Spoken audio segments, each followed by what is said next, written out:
ഈ വീഡിയോയിൽ നമ്മൾ സ്റ്റോഴ്സ് ലെജർ അക്കൗണ്ട് പ്രിപ്പറേഷനെ കുറിച്ചാണ് ഡിസ്കസ് ചെയ്യാൻ പോകുന്നത്. ഒരു ക്വസ്റ്റ്യൻ തന്നിട്ടുണ്ട്, ആ ക്വസ്റ്റ്യൻ എങ്ങനെയാണ് സോൾവ് ചെയ്യുന്നതെന്ന്. നമുക്ക് സ്റ്റോഴ്സ് ലെജർ അക്കൗണ്ട് ഒന്നെങ്കിൽ ഫിഫോ മെത്തേഡ് ഫോളോ ചെയ്ത് പ്രിപ്പയർ ചെയ്യാം, അല്ലാന്നുണ്ടെങ്കിൽ LIFO method or else we can follow simple average method or weighted average method. ഈ പ്രോബ്ലത്തിൽ നമ്മൾ ഫിഫോ മെത്തേഡ് യൂസ് ചെയ്ത് എങ്ങനെയാണ് സ്റ്റോഴ്സ് ലെജർ അക്കൗണ്ട് പ്രിപ്പയർ ചെയ്യുന്നതെന്നാണ് ഡിസ്കസ് ചെയ്യുന്നത്. സ്റ്റോഴ്സ് ലെജർ അക്കൗണ്ട് എന്തിനു വേണ്ടിയാണ് പ്രിപ്പയർ ചെയ്യുന്നതെന്നൊക്കെ ലാസ്റ്റ് വീഡിയോയിൽ പറഞ്ഞു തന്നിട്ടുണ്ടായിരുന്നു. അപ്പോൾ ഫോമാറ്റ് എന്ന് പറയുന്നത്, നിങ്ങളിങ്ങനെ ഒരു ക്വസ്റ്റ്യൻ കിട്ടിയാൽ what you have to do is first you have to prepare a table like this.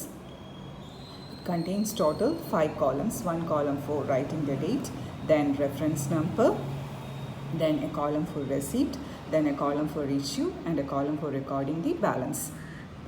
ഓരോ ദിവസത്തെയും, അതായത് ക്രൊണോളജിക്കൽ ഓർഡറിൽ നമ്മൾ ട്രാൻസാക്ഷൻസ് റെക്കോർഡ് ചെയ്ത് പോകണം. അപ്പം ആദ്യം ഓപ്പണിംഗ് ബാലൻസ് കാണാം, അല്ലാന്നുണ്ടെങ്കിൽ റെസീപ്റ്റ് ആണെന്നുണ്ടെങ്കിൽ ആ പെർട്ടിക്കുലർ ഡേയിൽ റെസീപ്റ്റ് എൻറ്റർ ചെയ്യുക. റെസീപ്റ്റ്, അതായത് ഇപ്പോൾ receipt means we have purchase this number of units of material, ഇത്ര രൂപ വെച്ച് പർച്ചേസ് ചെയ്തെന്ന് റെക്കോർഡ് ചെയ്യുക. പിന്നീട് ഇത് ഇഷ്യൂ ചെയ്തൊന്ന് നോക്കുക. ഇഷ്യൂ ചെയ്തില്ലെങ്കിൽ ഇത്ര മെറ്റീരിയൽ നമ്മുടെ കയ്യിൽ ബാലൻസ് ഇരിപ്പുണ്ടെന്ന് ബാലൻസ് കോളത്തിൽ കാണിക്കുക. ഇതിനൊക്കെ വേണ്ടിയാണ് നമ്മൾ എന്ത് പ്രിപ്പയർ ചെയ്യുന്നത്, സ്റ്റോഴ്സ് ലെജർ അക്കൗണ്ട് പ്രിപ്പയർ ചെയ്യുന്നത്. പിന്നീട് ഇതിൻ്റെ ഏറ്റവും വലിയ പ്രയോജനം എന്ന് പറയുന്നത്, നമ്മളൊരു പ്രോഡക്റ്റ് പ്രൊഡ്യൂസ് ചെയ്യാൻ നേരം we will incur material cost. അപ്പം ആ പ്രോഡക്റ്റ് പ്രൊഡ്യൂസ് ചെയ്യാൻ വേണ്ടി ഇത്ര യൂണിറ്റ്സ് ഓഫ് മെറ്റീരിയൽ നമ്മൾ ഇഷ്യൂ ചെയ്തിട്ടുണ്ട്. അപ്പോൾ അത് ഇഷ്യൂ ചെയ്തിട്ടുള്ളത് ഏത് കോളത്തിൽ നോക്കിയാൽ മനസ്സിലാവും, ഇഷ്യൂ കോളത്തിൽ. അതിന് എത്ര റേറ്റിനാണ് ഇഷ്യൂ ചെയ്തതെന്നും ഇഷ്യൂ കോളത്തിൽ നിന്ന് മനസ്സിലാവും. So we will get the material cost incurred for producing that particular product from issue column. Material cost കണ്ടുപിടിക്കണമെന്നുണ്ടെങ്കിൽ, അതായത് മെറ്റീരിയൽ കോസ്റ്റ് വേണമല്ലോ, total cost of production calculate ചെയ്യണമെന്നുണ്ടെങ്കിൽ we need to know the material cost. അപ്പോൾ material cost അറിയാൻ വേണ്ടി നമ്മൾ ഏത് column check ചെയ്താൽ മതിയാവും, ഇഷ്യൂ കോളം ചെക്ക് ചെയ്താൽ മതിയാവും. ഓക്കെ, അപ്പോൾ നമുക്ക് നോക്കാം ഇതെങ്ങനെയാണ് ചെയ്യുന്നതെന്ന്. ഈ രീതിയിൽ നിങ്ങൾ പ്രിപ്പയർ ചെയ്യുക. Then you have to read the question and see what's the first transaction. ഈ ക്വസ്റ്റ്യനിൽ ആദ്യത്തെ ട്രാൻസാക്ഷൻ എന്ന് പറയുന്നത് ജൂലൈ 1 പർച്ചേസസ് ആണ് ഒക്കർ ചെയ്തിരിക്കുന്നത്. എത്ര യൂണിറ്റ്സ് പർച്ചേസ് ചെയ്തിട്ടുണ്ട്, 300 units at the rate of ₹10. അതായത് പ്രൊഡക്ഷൻ്റെ ആവശ്യത്തിന് വേണ്ടി സ്റ്റോഴ്സ് ഡിപ്പാർട്ട്മെൻറ്റിൽ പർച്ചേസ് ചെയ്തെങ്കിൽ ഉടനെ തന്നെ അവരത് റെക്കോർഡ് ചെയ്തോണം. ഓക്കെ, ഈ റെക്കോർഡ് ചെയ്യാൻ വേണ്ടിയാണ് കോസ്റ്റ് ക്ലർക്ക് ഏത് അക്കൗണ്ട് മെയിൻറ്റെയിൻ ചെയ്യുന്നത്, സ്റ്റോഴ്സ് ലെജർ അക്കൗണ്ട് മെയിൻറ്റെയിൻ ചെയ്യുന്നത്. ഓക്കെ, പിന്നീട് ഇവിടെ അത് കഴിഞ്ഞ് ഇഷ്യൂ സംഭവിച്ചിട്ടുണ്ട്. ജൂലൈ 4 ഇഷ്യൂ എന്ന് പറഞ്ഞാൽ എന്താണ്, പ്രൊഡക്ഷൻ ഡിപ്പാർട്ട്മെൻറ്റുകാർ ആവശ്യപ്പെട്ട് കാണും അവർക്ക് 120 യൂണിറ്റ്സ് ഓഫ് മെറ്റീരിയൽ വേണമെന്ന്. ഉടനെ ആരത് കൊടുക്കണം, സ്റ്റോഴ്സ് ഡിപ്പാർട്ട്മെൻറ്റ് അവരുടെ കയ്യിൽ ഇരിക്കുന്ന സ്റ്റോറിൽ ഇപ്പോൾ 300 യൂണിറ്റ്സ് ഇരിപ്പുണ്ട്. അതിൽ നിന്ന് 120 യൂണിറ്റ്സ് എടുത്ത് പ്രൊഡക്ഷൻ ഡിപ്പാർട്ട്മെൻറ്റിലേക്ക് ഇഷ്യൂ ചെയ്യണം. 300 യൂണിറ്റ്സിൽ നിന്ന് അത്രയും യൂണിറ്റ്സ് അങ്ങ് മാറിയില്ലേ, ബാക്കിയുള്ള ബാലൻസ് അവിടെ കാണിക്കുകയും വേണം ബാലൻസ് കോളത്തിൽ. Okay, then again another transaction occurred on July 7th. During July 7th they purchased 220 units at the rate of ₹11. വീണ്ടും സ്റ്റോഴ്സ് ഡിപ്പാർട്ട്മെൻറ്റ് അല്ലെങ്കിൽ പർച്ചേസ് ഡിപ്പാർട്ട്മെൻറ്റ് ഓർഡർ അനുസരിച്ച് പുതിയ യൂണിറ്റ്സ് പർച്ചേസ് ചെയ്ത് അത് സ്റ്റോഴ്സ് ഡിപ്പാർട്ട്മെൻറ്റ് റെക്കോർഡ് ചെയ്യണം. 220 യൂണിറ്റ്സ് എത്ര രൂപ വെച്ചാണ് അവർ വാങ്ങിയിരിക്കുന്നത്, ₹11. പ്രൊഡക്ഷൻ ഡിപ്പാർട്ട്മെൻറ്റിലേക്ക് ഇഷ്യൂ ചെയ്യാൻ വേണ്ടിയാണ് ഇത് വാങ്ങിയിരിക്കുന്നത്. പിന്നീട് July 18 they have issue 200 units to production department. ഇപ്പോൾ നമ്മൾ കുറേ യൂണിറ്റ് മെറ്റീരിയൽ വാങ്ങിച്ച് വെച്ചിട്ടുണ്ട്. അപ്പോൾ അതിൽ നിന്നും എത്ര യൂണിറ്റ്സ് വീണ്ടും ഇഷ്യൂ ചെയ്യുന്നു, 200 units. The last transaction occurred on July 29th. July 29 purchased 100 units at the rate of ₹12. വീണ്ടും പർച്ചേസ് ഡിപ്പാർട്ട്മെൻറ്റ് 100 യൂണിറ്റ്സ് പർച്ചേസ് ചെയ്ത് അത് സ്റ്റോഴ്സ് റെക്കോർഡ് ചെയ്യണം. റെക്കോർഡ് ചെയ്യുന്നതെല്ലാം എവിടെയാണ്, സ്റ്റോഴ്സ് ലെജറിൽ. അപ്പോൾ സ്റ്റോഴ്സ് ലെജർ നോക്കി നമുക്ക് എന്തൊക്കെ കാര്യങ്ങൾ മനസ്സിലാവും, എന്തൊക്കെ അവർ പർച്ചേസ് ചെയ്തിട്ടുണ്ട്, എത്ര യൂണിറ്റ്സ് ഓഫ് മെറ്റീരിയൽ പർച്ചേസ് ചെയ്തിട്ടുണ്ട്, എത്ര രൂപയ്ക്കാണ് പർച്ചേസ് ചെയ്തതെന്നെല്ലാം റെസീപ്റ്റ് കോളത്തിൽ നിന്ന് മനസ്സിലാവും. പിന്നീട് ഇഷ്യൂ കോളത്തിൽ നിന്ന് എന്താ മനസ്സിലാവുന്നത്, എത്രമാത്രം റോ മെറ്റീരിയൽ പ്രൊഡക്ഷൻ ഡിപ്പാർട്ട്മെൻറ്റിലേക്ക് ഇഷ്യൂ ചെയ്തിട്ടുണ്ടെന്ന് മനസ്സിലാവും. ഓരോ പ്രോഡക്റ്റ് പ്രൊഡ്യൂസ് ചെയ്യുന്നതിനും എത്രമാത്രം റോ മെറ്റീരിയൽ ഇഷ്യൂ ചെയ്തിട്ടുണ്ട്, അതിൻ്റെ കോസ്റ്റ് എത്രയാണെന്ന് ഏത് കോളത്തിൽ നിന്ന് മനസ്സിലാക്കാൻ സാധിക്കും, ഇഷ്യൂ കോളത്തിൽ നിന്ന്. പിന്നീട് ബാലൻസ്, അതായത് ക്ലോസിംഗ് സ്റ്റോക്ക്, ഓരോ ട്രാൻസാക്ഷനും കഴിഞ്ഞുള്ള ക്ലോസിംഗ് സ്റ്റോക്ക് നമുക്ക് മനസ്സിലാക്കാൻ കഴിയും സ്റ്റോഴ്സ് ലെജർ അക്കൗണ്ടിൽ നിന്നും. ഏത് കോളം റെഫർ ചെയ്താൽ മതിയാവും, ബാലൻസ് കോളം റെഫർ ചെയ്താൽ മതിയാവും. ഓക്കെ, നമുക്ക് നോക്കാം എങ്ങനെയാണ് സ്റ്റോഴ്സ് ലെജർ അക്കൗണ്ട് പ്രിപ്പയർ ചെയ്യുന്നതിന് as per FIFO method. FIFO means first in first out. ഈ first in first out, last in first out, ഇങ്ങനെയുള്ള ഓരോ മെത്തേഡ്സും നിങ്ങൾ ഏത് സാഹചര്യത്തിൽ മാത്രം ഓർത്താൽ മതി, ഇഷ്യൂ നടക്കുമ്പോൾ മാത്രമാണ് നിങ്ങൾ ചിന്തിക്കേണ്ടത്. ഇത് ഫിഫോ മെത്തേഡാണോ നമ്മൾ യൂസ് ചെയ്യുന്നത്, അതോ ലീഫോ മെത്തേഡാണോ യൂസ് ചെയ്യുന്നതെന്നൊക്കെ ഏത് ട്രാൻസാക്ഷൻ റെക്കോർഡ് ചെയ്യുമ്പോൾ മാത്രം നമ്മൾ ആലോചിച്ചാൽ മതിയാവും, ഇഷ്യൂ നടക്കുമ്പോൾ മാത്രം. റെസീപ്റ്റ് എന്താണ് വാങ്ങിയത് ഉടനെ അവിടെ റെക്കോർഡ് ചെയ്യുക as per the information. Okay, അപ്പോൾ ഇവിടെ ആദ്യത്തെ ട്രാൻസാക്ഷൻ ഒക്കർ ചെയ്തിരിക്കുന്നത് ജൂലൈ 1-നാണ്. ഓക്കെ, ജൂലൈ 1-ന് എന്താണ് ഒക്കർ ചെയ്തിരിക്കുന്നത്? ജൂലൈ 1 ഡേറ്റ് എഴുതി. എന്തിനാണ് ഈ റെഫറൻസ് നമ്പർ? റെഫറൻസ് നമ്പർ എന്ന് പറയുന്നത് നമുക്ക് റെസീപ്റ്റ് ആണെന്നുണ്ടെങ്കിൽ ഗുഡ്സ് റിസീവ് ചെയ്യുമല്ലേ, അപ്പോൾ അവിടെ ഒരു ഗുഡ്സ് റിസീവ്ഡ് നോട്ട് നമുക്ക് കിട്ടും. അതിൻ്റെ നമ്പർ എഴുതാനായിട്ടാണ് നമ്മൾ ഏത് കോളം പ്രൊവൈഡ് ചെയ്യുന്നത്? Reference number column. നേരെ മറിച്ച് ഇഷ്യൂ ആണ് ട്രാൻസാക്ഷൻ എങ്കിൽ ഇഷ്യൂ ചെയ്യുന്നത് എന്തുകൊണ്ടാണ്? സ്റ്റോഴ്സ് എപ്പോഴാണ് മെറ്റീരിയൽ ഇഷ്യൂ ചെയ്യുന്നത്? when they receive request from the production ഡിപ്പാർട്ട്മെൻറ്റിൽ നിന്ന് റിക്വസ്റ്റ് കിട്ടും, ഞങ്ങൾക്ക് ഇത്രമാത്രം മെറ്റീരിയൽ വേണമെന്നുള്ള റിക്വസ്റ്റ് പ്രൊഡക്ഷൻ ഡിപ്പാർട്ട്മെൻറ്റിൽ നിന്ന് കിട്ടുമ്പോഴാണ് ഇഷ്യൂ ചെയ്യുന്നത്. അപ്പോൾ അതിന് മെറ്റീരിയൽ റിക്വസിഷൻ നമ്പർ എന്നാണ് പറയുന്നത്. റിക്വസ്റ്റ് കൊടുക്കുന്നതിൻ്റെ നമ്പർ ഇവിടെ നോട്ട് ചെയ്യണം. അപ്പോൾ നമുക്ക് ക്വസ്റ്റ്യനിൽ സാധാരണ ഈ നമ്പർ തരത്തില്ല. അതുകൊണ്ട് നിങ്ങൾ എന്ത് ചെയ്താൽ മതി? റെസിപ്റ്റ് റെസിപ്റ്റ് ആണെന്നുണ്ടെങ്കിൽ GRN നമ്പർ എന്ന് എഴുതണം. GRN നമ്പർ എന്ന് പറഞ്ഞാൽ എന്താണ്? Goods received not number. ചില ക്വസ്റ്റ്യനിൽ ഈ നമ്പർ ഇവിടെ തരുവാണെങ്കിൽ ആ നമ്പർ നിങ്ങൾ നോട്ട് ചെയ്യുക, അത്രയേ ഉള്ളൂ. ഓക്കെ, അപ്പോൾ എന്താണ് receipt? 300 units at the rate of ₹10. So you should record it in the receipt column. 300 units at the rate multiply ചെയ്യണം 10 രൂപ വെച്ച്, അതായത് ഒരു യൂണിറ്റിന് 10 രൂപ. അങ്ങനെ 300 യൂണിറ്റ്സിന് എത്ര രൂപയാവും? 300 × 10 that is 3000. ഓക്കെ, പിന്നീട് ജൂലൈ 1 ഇഷ്യൂ ഒന്നുമില്ലല്ലോ, അപ്പോൾ ഓരോ ട്രാൻസാക്ഷൻ, ഇതായതുകൊണ്ട് ട്രാൻസാക്ഷൻ റെസീപ്റ്റ് എന്ന് പറയുന്ന ട്രാൻസാക്ഷൻ, ഈ ട്രാൻസാക്ഷന് ശേഷം നിങ്ങളത് ബാലൻസ് ചെയ്യണം. ജൂലൈ 1 എൻഡിൽ, അതായത് ആ ദിവസം അവസാനം ബാലൻസ് ചെയ്യണം. ബാലൻസ് ചെയ്യുമ്പോൾ എത്ര യൂണിറ്റ്സ് നിങ്ങളുടെ സ്റ്റോറിൽ ഇരിപ്പുണ്ട്? ബാലൻസ് എന്ന് പറയുന്നത് നിങ്ങൾ എപ്പോഴും സ്റ്റോറിലിരിക്കുന്ന റിമൈനിങ് ബാലൻസിനെയാണ് ചിന്തിക്കേണ്ടത്. ബാലൻസ് എത്ര ഉണ്ട്? ജൂലൈ 1 എൻഡായപ്പോൾ നമ്മുടെ സ്റ്റോറിൽ 300 units at the rate of ₹10 equals 3000. അപ്പോൾ സ്റ്റോറിൽ എത്ര യൂണിറ്റ്സ് ഉണ്ട് എന്നൊക്കെ മനസ്സിലാക്കാൻ സ്റ്റോറിൽ പോയി ഫിസിക്കൽ വെരിഫിക്കേഷൻ ഒന്നും നടത്തണ്ട. എന്ത് നോക്കിയാൽ മതി? കോസ്റ്റ് ക്ലർക്ക് മെയിൻറ്റെയിൻ ചെയ്യുന്ന ഈ സ്റ്റോഴ്സ് ലെജർ അക്കൗണ്ട് നോക്കിയാൽ നമുക്ക് മനസ്സിലാവും ഇനി എത്രമാത്രം മെറ്റീരിയൽ നമ്മുടെ കയ്യിൽ റിമൈൻ ചെയ്യുന്നുണ്ട്, ഷോർട്ടേജ് ഉണ്ടോ, ഇനി നമ്മൾ ഓർഡർ പ്ലേസ് ചെയ്യണോ എന്നൊക്കെ മനസ്സിലാക്കാൻ വേണ്ടി ഏത് അക്കൗണ്ട് നോക്കിയാൽ മതി? ഈ സ്റ്റോഴ്സ് ലെജർ അക്കൗണ്ട് നോക്കിയാൽ മതി. അപ്പോൾ ജൂലൈ 1 ട്രാൻസാക്ഷൻ കഴിഞ്ഞു. ഇനി ക്ലോസ് ചെയ്യാൻ വേണ്ടി നിങ്ങൾ ഇങ്ങനെ ഒരു ലൈൻ അങ്ങ് വരച്ചാൽ മതി. ഇപ്പോൾ സ്ട്രെയിറ്റ് ലൈൻ ആവണം, റൂളർ യൂസ് ചെയ്ത് തന്നെ വരയ്ക്കണം. ഓക്കെ, ഇനി അടുത്ത ജൂലൈ 1 കഴിഞ്ഞ് എന്നാണ് അടുത്ത ട്രാൻസാക്ഷൻ ഒക്കർ ചെയ്തിരിക്കുന്നത്? Next transaction occurred on July 4. July 4 എന്താണ് സംഭവിച്ചിരിക്കുന്നത്? 120 units issued to production, അതായത് ഇഷ്യൂ ആണ് സംഭവിച്ചിരിക്കുന്നത്. അപ്പോൾ you have to write the date as July 4. Date കോളത്തിൽ ജൂലൈ 4 എന്ന് എഴുതണം. GRN നമ്പറാണോ MRN നമ്പറാണോ? ഇഷ്യൂ അല്ലേ, ഇഷ്യൂ ആയതുകൊണ്ട് MRN number, material requisition note number, MRN നമ്പറാണ് എഴുതണം. നമ്പർ തരാത്തടത്തോളം MRN നമ്പർ എന്ന് കാണിച്ചാൽ മതി. റെസീപ്റ്റ് ഒന്നും തന്നെയില്ല. എന്താ സംഭവിച്ചിരിക്കുന്നത്? ഇഷ്യൂ വരുമ്പോഴാണ് നിങ്ങൾ FIFO ആണോ LIFO ആണോ എന്നൊക്കെ ചിന്തിക്കേണ്ടതായിട്ടുള്ളത്. ആദ്യം നിങ്ങളുടെ ഒരു വർക്കിംഗ് ആയിട്ട് ഈ ഇഷ്യൂ കോളത്തിൽ ജൂലൈ 4 നേരെ നമ്മുടെ ഒരു പെൻസിൽ വെച്ച് എഴുതിയാലും മതി. ഇങ്ങനെ നമ്മൾ എത്ര യൂണിറ്റ്സ് ആണ് ഇഷ്യൂ ചെയ്യാൻ പോകുന്നതെന്ന് ഇവിടെ ഒന്ന് ജസ്റ്റ് നോട്ട് ചെയ്തോണം. എത്ര യൂണിറ്റ്സ് ആണ്? 120 units ആണ്. എത്ര രൂപയാണ്? 120 units എവിടെ നിന്ന് എടുക്കും? നമ്മൾ ഓൾറെഡി സ്റ്റോറിൽ മെറ്റീരിയൽ സ്റ്റോക്ക് ചെയ്യുന്നുണ്ട്, അതിൽ നിന്നാണ് 120 units എടുക്കേണ്ടത്. അപ്പോൾ നമ്മൾ സ്റ്റോറിൽ നോക്കണം. സ്റ്റോറിൽ പോയി നോക്കുകയൊന്നും വേണ്ട, സ്റ്റോഴ്സ് ലെജർ അക്കൗണ്ടിൽ നോക്കിയാൽ മതി നമ്മുടെ സ്റ്റോറിൽ ഇനി എത്ര ബാലൻസ് ഇരിപ്പുണ്ടെന്ന് നോക്കിയപ്പോൾ ആകെപ്പാടെ ഒരു ലോട്ടേ ഉള്ളൂ. ജൂലൈ 1 വാങ്ങിയ ആ ഒരു ലോട്ട് മാത്രമേ ഇരിപ്പുള്ളൂ. അതായത് ജൂലൈ 4 തൊട്ട് മുന്നേ ഉള്ള ബാലൻസ് നോക്കുക. ബാലൻസ് എത്ര യൂണിറ്റ്സ് ഇരിപ്പുണ്ട് നമ്മുടെ സ്റ്റോറിൽ? 300 unitsൻ്റെ ഒരു ലോട്ട്, 10 രൂപ വെച്ച് വാങ്ങിയ ഒരു ലോട്ട് ഇരിപ്പുണ്ട്. അതിൽ നിന്നും എത്രയും എടുത്താൽ മതി? 120. ഇവിടെ FIFO LIFO എന്ന് ചിന്തിക്കേണ്ട കാര്യമില്ല, കാരണം എന്താ, ആകെപ്പാടെ ഒരു ലോട്ടേ ഉള്ളൂ. 2-3 ലോട്ടൊക്കെ ഉണ്ടായിരുന്നുണ്ടെങ്കിൽ FIFO ആണോ LIFO ആണോ എന്ന് ചിന്തിക്കേണ്ടി വരും. ഓക്കെ, അത് വരുമ്പോൾ ഞാൻ പറഞ്ഞുതരാം. അപ്പോൾ ഇത് മാത്രം ആലോചിച്ചാൽ മതി, ഇതേ ഉള്ളൂ. ഇതിൽ നിന്നും എത്ര യൂണിറ്റ്സ് മതി നമുക്ക്? 120 units. പ്രൊഡക്ഷന് വേണ്ടി 120 units എടുക്കുന്നു. അതിൻ്റെ റേറ്റ് എത്രയാണ്? റേറ്റാണ് ഇമ്പോർട്ടൻറ്റ്. ഏത് റേറ്റിൽ ഉള്ളതാണ് നമ്മൾ എടുക്കുന്നത്? 10 രൂപ വെച്ച്. ആകെപ്പാടെ ഒരു ലോട്ടേ ഉണ്ടായതുകൊണ്ട് കൺഫ്യൂഷനില്ല. 120 × 10 that is 1200. ഏതോ ഒരു പ്രോഡക്റ്റ് പ്രൊഡ്യൂസ് ചെയ്യാൻ വേണ്ടിയാണ് 120 units ഓഫ് മെറ്റീരിയൽ ആവശ്യപ്പെട്ടിരിക്കുന്നത്. ആ പ്രോഡക്റ്റ് പ്രൊഡ്യൂസ് ചെയ്യാൻ വേണ്ടി എത്ര രൂപയുടെ മെറ്റീരിയൽ കോസ്റ്റ് ആവുന്നുണ്ട്? 1200 rupeesൻ്റെ മെറ്റീരിയൽ കോസ്റ്റ്. മെറ്റീരിയൽ കോസ്റ്റ് എന്തിനു വേണ്ടി യൂസ് ചെയ്യേണ്ടി വരും? ഫൈനൽ കോസ്റ്റ് ഓഫ് പ്രൊഡക്ഷൻ കണ്ടുപിടിക്കാൻ വേണ്ടി ഈ മെറ്റീരിയൽ കോസ്റ്റ് വേണ്ടി വരും. അപ്പോൾ അത് എവിടെ നിന്ന് കിട്ടും നമുക്ക്? സ്റ്റോഴ്സ് ലെജർ അക്കൗണ്ടിൻ്റെ ഇഷ്യൂ കോളത്തിൽ നിന്നാണ് അത് നമുക്ക് മനസ്സിലാക്കാൻ പറ്റുന്നത്. ഓക്കെ, അപ്പോൾ ഇഷ്യൂം കഴിഞ്ഞ് ഇനി എത്ര ബാലൻസ് ഉണ്ടെന്ന് നോക്കുക. എങ്ങനെ അറിയുന്നത്? ഇനി നമ്മുടെ സ്റ്റോറിൽ എന്തുണ്ട്? ആദ്യം വാങ്ങിയ 300 units ആയിരുന്നു. ആ 300 unitsൽ ഇപ്പം നമ്മൾ 120 units ഇഷ്യൂ ചെയ്ത് കഴിഞ്ഞു. ഇനി നമ്മുടെ സ്റ്റോറിൽ എന്തേ ഉള്ളൂ? 300 നിന്ന് എത്ര അങ്ങ് പോയി 120 പോയി. ഇനി എത്രയേ ഉള്ളൂ? In our store we have only 180 units at the rate of rupees. എത്ര രൂപ വെച്ച് വാങ്ങി വെച്ചാണ്? 10 rupees വെച്ച്. സോ 1800 rupees-ൻ്റെ മെറ്റീരിയൽ ഇരിപ്പുണ്ട്. എത്ര യൂണിറ്റ്സ്?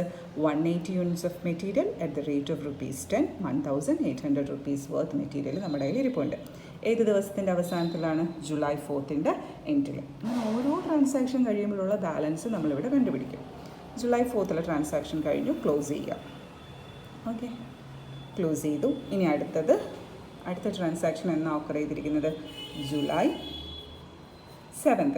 ജൂലൈ 7th എന്താണ് സംഭവിച്ചത്? July 7th purchase 220 units at the rate of ₹11. Purchase വരുമ്പോൾ പ്രശ്നമില്ല, എന്ത് ക്വസ്റ്റ്യനിൽ തന്നിരിക്കുന്നു ആ ഇൻഫർമേഷൻ അങ്ങ് റെക്കോർഡ് ചെയ്താൽ മതിയാവും. ജൂലൈ 7th അപ്പോൾ റെഫറൻസ് എന്തെഴുതും? റെസീപ്റ്റ് അല്ലയോ? പർച്ചേസ് ആയതുകൊണ്ട് GRN നമ്പറിന് എഴുതുക. എത്ര യൂണിറ്റ്സാണ് പർച്ചേസ് ചെയ്യുന്നത്? July 7th 220 units. അപ്പോൾ ജസ്റ്റ് കോപ്പി ചെയ്യുക, അത്രയേ ഉള്ളൂ. 220 units at the rate of ₹11. That is equal to 2420 rupees worth സ്റ്റോക്കാണ് നമ്മൾ പർച്ചേസ് ചെയ്തത്, അല്ലെങ്കിൽ മെറ്റീരിയലാണ് നമ്മൾ പർച്ചേസ് ചെയ്തത്. ജൂലൈ 7th വേറെ ഒരു ഇഷ്യൂ നടക്കുന്നില്ല, വേറെ ഒന്നും സംഭവിച്ചില്ലല്ലോ. ഇനി എന്ത് ചെയ്യുക? ബാലൻസ് ചെയ്യുക. ബാലൻസ് കോളം ഫില്ല് ചെയ്യുക. ബാലൻസിൽ എന്താ എഴുതേണ്ടതെന്ന് വെച്ചാൽ ജൂലൈ 7th എൻഡിൽ നമ്മുടെ കയ്യിൽ എത്ര സ്റ്റോക്കുണ്ട്, എത്ര മെറ്റീരിയൽസ് നമ്മുടെ സ്റ്റോറിലുണ്ടെന്ന് അറിയാനാണ്. ജൂലൈ 4th കുറച്ച് മെറ്റീരിയൽ റിമൈൻ ചെയ്യുന്നു, അതിനെ ഇനി ബ്രോഡ് ഡൗൺ ചെയ്യണം. കാരണം അത് ആ ഡേയിലെ എല്ലാ കാര്യങ്ങളും നമ്മൾ ക്ലോസ് ചെയ്തില്ലേ. പക്ഷേ സ്റ്റിൽ വി ഹാവ് 180 യൂണിറ്റ്സ്. അതിനെ ഇനി ബ്രോഡ് ഡൗൺ ചെയ്യുക. ആദ്യം ആ 180 തന്നെ എഴുതണം. എന്തൊക്കെയുണ്ട്? പ്രീവിയസ് ഡേ എന്ന് പറയുന്നത് ജൂലൈ 7th മുന്നേ ഉള്ള ഡേ ഏതായിരുന്നു? July 4th. അന്ന് നമ്മുടെ കയ്യിൽ മിച്ചം എത്ര യൂണിറ്റ്സ് ഇരിപ്പുണ്ടായിരുന്നു? 180 യൂണിറ്റ്സ് ഇരിപ്പുണ്ട്. അതിനെ ഇനി ബ്രോഡ് ഡൗൺ ചെയ്യുക. അപ്പോൾ 180 units at the rate of ₹10. ആ റേറ്റ് തെറ്റിക്കരുത്. 1800 മെറ്റീരിയലും ഉണ്ട്, അതായത് 180 യൂണിറ്റ്സിൻ്റെ മെറ്റീരിയൽ ഇരിപ്പുണ്ട്. പിന്നീട് നമ്മൾ ഇന്ന് വാങ്ങിയ 220, ജൂലൈ 7th വാങ്ങിയ 220 units at the rate of ₹11, 2420. അപ്പോൾ ഇത്രയും രൂപയുടെ മെറ്റീരിയൽ നമ്മളുടെ കയ്യിൽ ഏത് ദിവസം ഇരിപ്പുണ്ട്? July 7th. ഒരെണ്ണം ക്ലോസ് ചെയ്ത് കഴിഞ്ഞാൽ പിന്നെ അങ്ങോട്ട് നോക്കരുത്, അതിനെങ്കിൽ ബ്രോഡ് ഡൗൺ ചെയ്യാണ് പതിവ്. ഓക്കെ, ഇത് മാത്രം നോക്കിയാൽ മതി. ഇപ്പം ജൂലൈ 7th ആയപ്പോൾ നമ്മുടെ സ്റ്റോറിൽ ഏതൊക്കെ ഇരിപ്പുണ്ട്? 180 units at the rate of ₹10ൻ്റെ ഒരു ലോട്ടും 220 units at the rate of ₹11ൻ്റെ ഒരു ലോട്ടും ഇരിപ്പുണ്ട്. അങ്ങനെ ടോട്ടൽ കോസ്റ്റ് എന്ന് പറയുന്നത് രണ്ടിനും കൂടെ 4220 rupees-ൻ്റെ മെറ്റീരിയൽ നമ്മുടെ കയ്യിൽ ഉണ്ട് ജൂലൈ 7th. അപ്പോൾ അതും കഴിഞ്ഞു, ക്ലോസ് ചെയ്യുക. ജൂലൈ 7th ക്ലോസ് ചെയ്തു. ഇനി അടുത്ത ട്രാൻസാക്ഷൻ എന്നാണ് ഒക്കർ ചെയ്തിരിക്കുന്നത്? July 18th issue 200 units to production. അപ്പോൾ ജൂലൈ 18th എന്നുള്ള ഡേറ്റ് കൊടുക്കുക. July 18th. MRN എഴുതുമോ GRN എഴുതുമോ? ഇഷ്യൂ അല്ലേ? ഇഷ്യൂ ആയതുകൊണ്ട് എന്ത് എഴുതണം? MRN നമ്പർ റെസീപ്റ്റ് കോളത്തിലല്ലേ ഇഷ്യൂ കോളം. ഇഷ്യൂ കോളം വരുമ്പോൾ ഞാൻ പറഞ്ഞായിരുന്നു നിങ്ങളുടെ ഒരു വർക്കിംഗ് എന്ന നിലയ്ക്ക് എത്ര യൂണിറ്റ്സാണ് ഇഷ്യൂ ചെയ്യുന്നത് അതിനെ ഇന്ന് ബ്രാക്കറ്റിൽ കൊടുക്കുക. പെൻസിൽ വെച്ച് ചെയ്താലും മതി. ഓക്കെ, എത്ര യൂണിറ്റ്സ് ഇഷ്യൂ ചെയ്യാൻ പോകുന്നത്? 200 യൂണിറ്റ്സ്. അതിൻ്റെ റേറ്റ് ഒന്നും തന്നിട്ടില്ല. ഇഷ്യൂവിന് ഒരിക്കലും റേറ്റ് തരത്തില്ല, നിങ്ങളാണ് തീരുമാനിക്കേണ്ടത് റേറ്റ് എങ്ങനെയാണെന്ന്. 200 യൂണിറ്റ്സാണ് ഇഷ്യൂ ചെയ്യുന്നത്. ഓക്കെ, എവിടെ നിന്ന് എടുത്ത് ഇഷ്യൂ ചെയ്യും? സ്റ്റോറിൽ സ്റ്റോക്ക് ഉണ്ടോ നോക്കുക. നമ്മുടെ കയ്യിൽ ഉണ്ടല്ലോ, സ്റ്റോറിൽ എന്തൊക്കെ ഇരിപ്പുണ്ടെന്ന് നോക്കുക. ജൂലൈ 18th മുന്നേ ഉള്ള ഡേ എന്ന് പറയുന്നത് ജൂലൈ 7th. അന്ന് നമ്മുടെ സ്റ്റോറിൽ എന്തൊക്കെ ഇരിപ്പുണ്ട്? 180 യൂണിറ്റ്സിൻ്റെ ഒരു ലോട്ടും ഉണ്ട്, 220 യൂണിറ്റ്സിൻ്റെ ഒരു ലോട്ടും ഉണ്ട്. ഇത്രയും നമ്മുടെ സ്റ്റോറിൽ ഇരിപ്പുണ്ട്. സ്റ്റോറിൽ പോയി നോക്കുമൊന്നുമല്ല, സ്റ്റോഴ്സ് ലെജർ അക്കൗണ്ടിൽ നോക്കുമ്പോൾ മനസ്സിലാവും ഇത്രയും ഈ 2 ലോട്ട് നമ്മുടെ സ്റ്റോറിലുണ്ടെന്ന്. ഇത് ഇന്ന് ഏതെടുക്കും? 200 യൂണിറ്റ്സ് അല്ലേ വേണ്ടത്? FIFO മെത്തേഡ് ഇഷ്യൂ വരുമ്പോൾ FIFO ഓർക്കണമെന്ന് പറഞ്ഞില്ലയോ? അപ്പോൾ FIFO മെത്തേഡ് അനുസരിച്ച് എങ്ങനെയാണ് നമ്മൾ പഠിച്ചു വെച്ചിരിക്കുന്നത്? Material receipt first should be issued first. ഇവിടെ ഏതാണ് ഫസ്റ്റ് മെറ്റീരിയൽ? 180 അല്ലേ? ഇത് മുന്നേ ഉള്ളത് നോക്കണ്ട, അതെല്ലാം ബ്രോഡ് ഡൗൺ ചെയ്ത് ഇവിടെ കൊണ്ടുപോകണം. അതുകൊണ്ട് ജസ്റ്റ് പ്രീവിയസിലോട്ടേ നോക്കാൻ പാടുള്ളൂ. അപ്പോൾ 180 അല്ലേ ഫസ്റ്റ് റിസീപ്റ്റ്, അപ്പോൾ അതിൽ നിന്ന് ആദ്യം എടുക്കുക. 200 യൂണിറ്റ്സാണ് നമുക്ക് വേണ്ടത്, പക്ഷേ എത്രയേ ഉള്ളൂ ഇവിടെ? 180 ഉള്ളതിങ്ങ് എടുക്കുക. അപ്പോൾ 180 യൂണിറ്റ്സ് നമ്മളിങ്ങ് എടുത്തു. 180 units at the rate of ₹. അതിൻ്റെ റേറ്റ് എത്രയാണ്? 10. ആ റേറ്റ് തെറ്റിക്കരുത് കേട്ടോ. 1800. ഓക്കെ, പോരല്ലോ. നമുക്ക് എത്ര യൂണിറ്റ്സാണ് വേണ്ടത്? 200 യൂണിറ്റാണ് പ്രൊഡക്ഷൻ ഡിപ്പാർട്ട്മെൻറ്റ് ആവശ്യപ്പെട്ടിരിക്കുന്നത്. നമ്മളിപ്പോൾ 180 യൂണിറ്റ്സ് എടുത്തോളൂ. ഇനിയും നമുക്ക് എത്ര യൂണിറ്റ്സും കൂടെ വേണം? 20 യൂണിറ്റ് അല്ലേ? അതായത് 200 - 180 വി നീഡ് 20 more യൂണിറ്റ്സ്. അത് എവിടെ നിന്ന് എടുക്കാം? നമ്മുടെ കയ്യിൽ ഉണ്ടോ എന്ന് നോക്കുക. 180 കൂടാതെ അത് മൊത്തത്തിൽ എടുത്തു കഴിഞ്ഞു. ഇനി 220 യൂണിറ്റും കൂടെ ഉണ്ട്. അതിൽ നിന്ന് നമുക്ക് എത്ര മതി? 220 ഒന്നും വേണ്ട, നമുക്ക് എത്ര മതി? പ്രൊഡക്ഷൻ ഡിപ്പാർട്ട്മെൻറ്റ് ചോദിച്ചതനുസരിച്ച് 20 യൂണിറ്റും കൂടെ മതി. അപ്പോൾ 220 യൂണിറ്റിൽ നിന്നും എത്ര യൂണിറ്റ് എടുത്ത് ഇഷ്യൂ ചെയ്യുക? 20 യൂണിറ്റ്സ് എടുത്ത് ഇഷ്യൂ ചെയ്യുക. അതിൻ്റെ റേറ്റ് എന്ന് പറയുന്നത് 11 rupees. Total cost of 20 units is 220 rupees. അപ്പോൾ ഇത്രയേ ഉള്ളൂ. അപ്പോൾ ഇതാണ് ഇഷ്യൂ ചെയ്തത്. അപ്പോൾ ഇഷ്യൂവിൻ്റെ ടോട്ടൽ വേണമെന്നുണ്ടെങ്കിൽ അത് കണ്ടുപിടിക്കാം. It is 2020. ഇനി നോക്കേണ്ടത് ബാലൻസിങ്. നമ്മുടെ കയ്യിൽ മിച്ചം എന്തുണ്ടെന്ന് നോക്കുക. എങ്ങനെയാണ് മിച്ചം അറിയുന്നത്? പ്രീവിയസ് ഡേയിലെ ബാലൻസ് നോക്കുക. പ്രീവിയസ് ഡേ എന്ന് പറയുന്നത് July 7th 180 യൂണിറ്റ്സ് ഉണ്ടായിരുന്നു. ഇപ്പോഴും നമ്മുടെ കയ്യിലുണ്ടോ 180 യൂണിറ്റ്സ്? ഇല്ല. കാരണം ഈ 180 യൂണിറ്റ്സ് നമ്മൾ ഇഷ്യൂ ചെയ്ത് കഴിഞ്ഞു. അപ്പോൾ ഈ 180 യൂണിറ്റ്സ് കംപ്ലീറ്റ്ലി എക്സോസ്റ്റ് ചെയ്ത് പോയി. നമ്മുടെ പക്കൽ ഈ 180 യൂണിറ്റ്സ് ഇല്ല. പിന്നീട് വാട്ട് അബൌട്ട് ദിസ് 220 യൂണിറ്റ്സ്? ഈ 220 യൂണിറ്റ്സിൽ നിന്നും 20 യൂണിറ്റേ നമ്മളെടുത്ത് പ്രൊഡക്ഷൻ ഡിപ്പാർട്ട്മെൻറ്റുകാർക്ക് കൊടുത്തിട്ടുള്ളൂ. ബാക്കി അവിടെ ഇരിപ്പുണ്ടല്ലോ, അതിനെ ഇങ്ങ് ബ്രോഡ് ഡൗൺ ചെയ്യുക. ബാക്കി എത്ര യൂണിറ്റ്സ് ഉണ്ട്? 220 20 പോയി, ബാക്കി 200 യൂണിറ്റ്സ്. അതിൻ്റെ റേറ്റ് എന്ന് പറയുന്നത് 11 rupees. റേറ്റ് തെറ്റിക്കരുത്. 200 into 11. അപ്പോൾ എന്ത് വരും? 200 into 11 എന്ന് പറയുന്നത് 2200. അപ്പോൾ ഇതാണ് July 18th balance. Okay, July 18th closing balance എന്ന് പറയുന്നത് 2200 ആണ്. ഇനി അടുത്ത ഡേയിലെ ട്രാൻസാക്ഷൻ July 18th കഴിഞ്ഞ് പിന്നെ അടുത്ത എന്നാണ് ട്രാൻസാക്ഷൻ ഒക്കെ ചെയ്തിരിക്കുന്നത് നോക്കുക. അടുത്തത് July 29th നെക്സ്റ്റ് ട്രാൻസാക്ഷൻ നടത്തിയിരിക്കുന്നത്. അപ്പോൾ ആ ഡേറ്റ് കൊടുക്കുക. July 29. July 29th എന്ത് സംഭവിച്ചെന്ന് നോക്കിയേ. July 29th 100 യൂണിറ്റ്സ് പർച്ചേസ് ചെയ്ത്. 100 യൂണിറ്റ്സ് പർച്ചേസ് ചെയ്യുമ്പോൾ കുഴപ്പമൊന്നുമില്ല. എന്ത് ക്വസ്റ്റനിൽ തന്നിരിക്കുന്നത് അതേപോലെ അങ്ങ് റെക്കോർഡ് ചെയ്താൽ മതി. എന്തെഴുതും റെഫറൻസിൽ? പർച്ചേസ് ആൻഡ് GRN നമ്പർ എന്നാണ് എഴുതേണ്ടത്. ഗുഡ്സ് റിസീവ് ചെയ്യുകയല്ലേ ചെയ്യുന്നത്. എത്ര യൂണിറ്റ്സ് ആണ് റിസീവ് ചെയ്തിരിക്കുന്നത് നോക്കേ. 100 units at the rate of ₹12. അപ്പോൾ എഴുതുക 100 units at the rate of ₹12. That's equal to 1200 receipt. ആ ദിവസം ഇഷ്യൂ ഒന്നും ഇല്ല. ഓക്കെ, ഇഷ്യൂ ഒന്നും ഇല്ലെങ്കിൽ ഇനി എന്ത് ചെയ്യുക? ബാലൻസ് ചെയ്യുക. ബാലൻസ് ചെയ്യാൻ നേരം ഓർക്കേണ്ടത് പ്രീവിയസ് ഡേയിലത്. പ്രീവിയസ് ഡേ എന്ന് പറഞ്ഞാൽ July 29th മുന്നേ ഉള്ള ഡേ എന്ന് പറയുന്നത് July 18. അന്ന് എന്തെങ്കിലും ബാലൻസ് ഉണ്ടായിരുന്നോ എന്ന് നോക്കുക. അതിനെ ഇങ്ങ് ബ്രോഡ് ഡൗൺ ചെയ്യുക. ഉണ്ടായിരുന്നല്ലോ, അപ്പോൾ അതിനെ ബ്രോഡ് ഡൗൺ ചെയ്യുക. 200 units at the rate of ₹11. That is equal to 2200. ഇതുകൊണ്ട് പിന്നീട് നമ്മൾ ഇന്ന് വാങ്ങിയ, അതായത് July 29th വാങ്ങിയ 100 യൂണിറ്റ്സും ഉണ്ട്. 100 യൂണിറ്റ്സിൻ്റെ റേറ്റ് എത്രയാണ്? 12. ഇത് രണ്ടും ഇപ്പം നമ്മുടെ സ്റ്റോറിൽ ഇരിപ്പുണ്ട്. 1200 കഴിഞ്ഞു. ഇനി ട്രാൻസാക്ഷൻ ഒന്നും ഇല്ലല്ലോ. July 29th ആയിരുന്നു ലാസ്റ്റ് ട്രാൻസാക്ഷൻ.